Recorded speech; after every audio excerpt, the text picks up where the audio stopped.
नमस्कार, मैं हूं करिश्मा श्रीवास्तव और आप देख रहे हैं INS न्यूज प्लस। खबरों की शुरुआत करें उससे पहले एक नजर हेडलाइंस पर। किसान आंदोलन के 27वें दिन कृषि मंत्री से मिला किसानों का प्रतिनिधिमंडल। बैठक में किसानों ने कानून को बताया बहुत फायदेमंद, साथ ही कानून में कोई परिवर्तन न होने की कही बात। लंदन से दिल्ली आए 5 यात्री निकले कोरोना पॉजिटिव मिले लोगों को किया गया क्वारंटीन। 31 दिसंबर तक ब्रिटेन से आने वाली फ्लाइट्स भी की बंद। पीएम मोदी ने अलीगढ़ मुस्लिम यूनिवर्सिटी के 100 साल पूरे होने पर समारोह में लिया हिस्सा। कहा कि AMU से पढ़ने वाले छात्र दुनिया में देश का नाम रोशन कर रहे हैं। जो देश का है वो हर सभी देशवासी है। कोरोना वायरस का कहर पूरी दुनिया में बढ़ता ही जा रहा है और अब कोरोना स्ट्रेन का भी डर पूरी दुनिया में फैल रहा है, क्योंकि यूके में स्थिति खराब होती नजर आ रही है। बीती रात भारत में भी 250 लोग ब्रिटेन से दिल्ली एयरपोर्ट पर पहुंचे। इन सभी लोगों का कोविड टेस्ट हुआ और इसमें 5 लोग कोरोना पॉजिटिव पाए गए हैं। देखें पूरी रिपोर्ट और जानें अब आगे सरकार क्या कर रही है।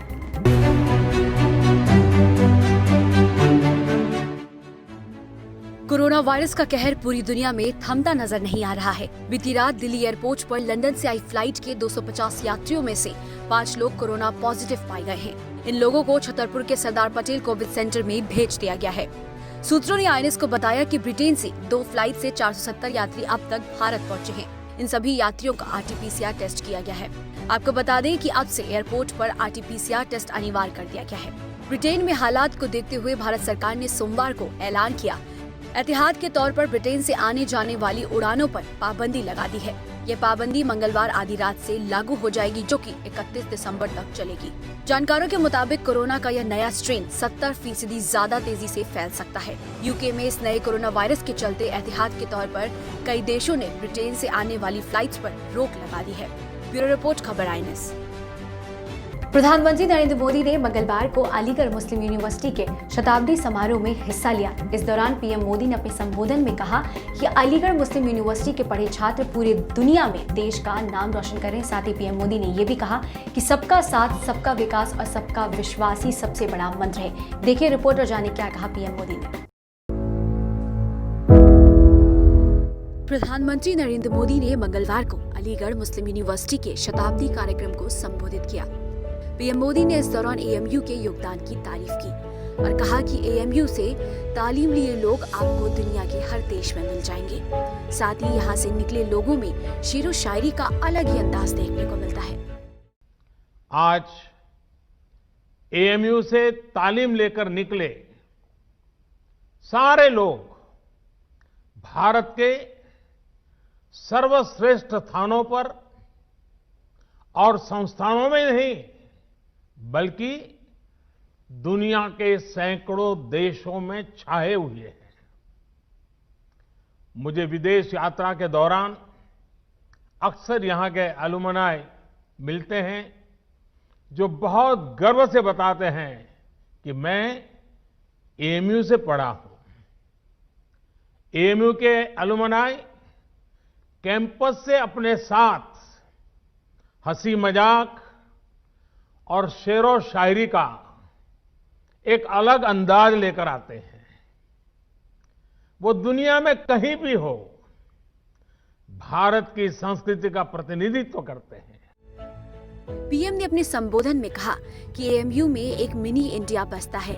यहाँ उर्दू, हिंदी, अरबी, संस्कृत पढ़ाई जाती है। साथ ही पीएम ने ये भी बोला कि यहाँ की लाइब्रेरी में कुरान है तो गीता, रामायण के अनुवाद भी हैं। मुझे बहुत सारे लोग बोलते हैं कि AMU कैंपस अपने आप में एक शहर की तरह है। अनेकों डिपार्टमेंट्स, दर्जनों हॉस्टल्स, हजारों टीचर्स, प्रोफेसर्स, लाखों स्टूडेंट्स के बीच एक मिनी इंडिया भी नजर आता है। AMU में भी एक तरफ उर्दू पढ़ाई जाती है तो हिंदी भी, अरबी पढ़ाई जाती है तो यहां संस्कृत की शिक्षा का भी एक सदी पुराना संस्थान है। पीएम मोदी ने अपने संबोधन में कहा कि सर सैयद का संदेश कहता है कि हर किसी की सेवा करें, चाहे उसका धर्म या जाति कुछ भी हो। आज हर एक नागरिक को बिना किसी भेदभाव के विकास का लाभ मिल रहा है। पीएम बोले कि नागरिक संविधान से मिले अधिकारों को लेकर निश्चिंत रहें। सबका साथ, सबका विकास और सबका विश्वास ही सबसे बड़ा मंत्र है। अपनी इस बात को विस्तार देते हुए सर सैयद ने एक उदाहरण भी दिया था। उन्होंने कहा था, जिस प्रकार मानव जीवन और उसके अच्छे स्वास्थ्य के लिए शरीर के हर अंग का स्वस्थ रहना जरूरी है, वैसे ही देश की समृद्धि के लिए भी उसका हर स्तर पर विकास होना आवश्यक है। साथियों, आज देश भी उस मार्ग पर बढ़ रहा है जहां प्रत्येक नागरिक को बिना किसी भेदभाव देश में हो रहे विकास का लाभ मिले। देश आज उस मार्ग पर बढ़ रहा है जहां का प्रत्येक नागरिक संविधान से मिले अपने अधिकारों को लेकर निश्चिंत रहे, अपने भविष्य को लेकर के निश्चिंत रहे। देश आज उस मार्ग पर बढ़ रहा है जहां मजहब की वजह से कोई पीछे न छूटे, सभी को आगे बढ़ने के समान अवसर मिले, सभी अपने सपने पूरे करें। सबका साथ, सबका विकास, सबका विश्वास, ये मंत्र इसका मूल आधार है। साथ ही महिलाओं की शिक्षा पर पीएम मोदी बोले कि अगर महिला शिक्षित होती है तो पूरी पीढ़ी शिक्षित हो जाती है। पीएम मोदी ने बताया कि आज हमारी सरकार ने 3 तलाक से पीड़ित महिलाओं की मदद करने का फैसला लिया। ब्यूरो रिपोर्ट, खबर INS। पश्चिम बंगाल में 2021 के विधानसभा चुनाव के लिए राजनीतिक पार्टियों ने चुनाव प्रचार के लिए सारी ताकत झोंक दी है, तो वहीं बीजेपी भी बंगाल में अपना कमल खिलाने के लिए कोई भी मौका नहीं छोड़ रही है। सूत्रों के मुताबिक अमित शाह एक बार फिर से जनवरी में बंगाल का दौरा कर सकते हैं और इस दौरान चुनाव प्रचार के साथ साथ तमाम रणनीतियों के लिए वो रूपरेखा भी तैयार करेंगे। देखिए पूरी रिपोर्ट। पश्चिम बंगाल में होने वाले विधानसभा चुनाव को लेकर बीजेपी आक्रामक मोड में तैयारी कर रही है। बीते दिनों बंगाल का दौरा करने वाले केंद्रीय गृह मंत्री अमित शाह जनवरी में फिर कोलकाता पहुंचेंगे। बताया जा रहा है कि आने वाली 12 जनवरी को बीजेपी नेता अमित शाह हावड़ा में एक जनसभा को संबोधित करेंगे। इस दौरान बड़ी संख्या में कई नेता बीजेपी में शामिल हो सकते हैं। बता दें कि 12 जनवरी को ही स्वामी विवेकानंद की जयंती है, जिनका नाता बंगाल से है।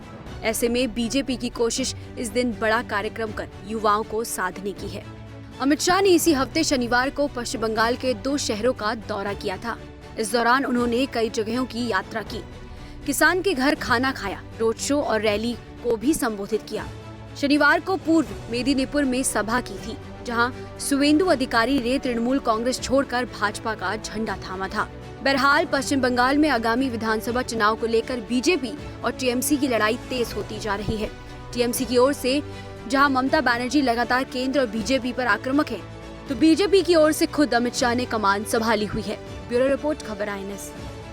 राजधानी दिल्ली के डिप्टी सीएम मनीष सिसोदिया मंगलवार को लखनऊ पहुंचे। यूपी की शिक्षा व्यवस्था और तमाम व्यवस्थाओं को लेकर यूपी के कैबिनेट मंत्री से वो बहस करने के लिए गए, लेकिन कैबिनेट मिनिस्टर सिद्धार्थनाथ के बहस में शामिल न होने के बाद मनीष सिसोदिया लखनऊ के प्राइमरी स्कूल्स का निरीक्षण करने के लिए निकले, लेकिन उनके काफिले को बीच रास्ते में ही रोक लिया गया। देखें पूरी रिपोर्ट और जानें क्या कहा मनीष सिसोदिया ने उसके बाद।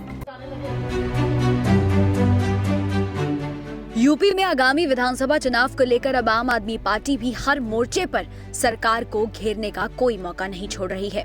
वहीं दिल्ली और यूपी में स्वास्थ्य और शिक्षा के मुद्दे पर उत्तर प्रदेश के कैबिनेट मंत्री सिद्धार्थनाथ सिंह ने बहस करने के लिए मंगलवार को दिल्ली के उप मुख्यमंत्री मनीष सिसोदिया लखनऊ पहुंचे।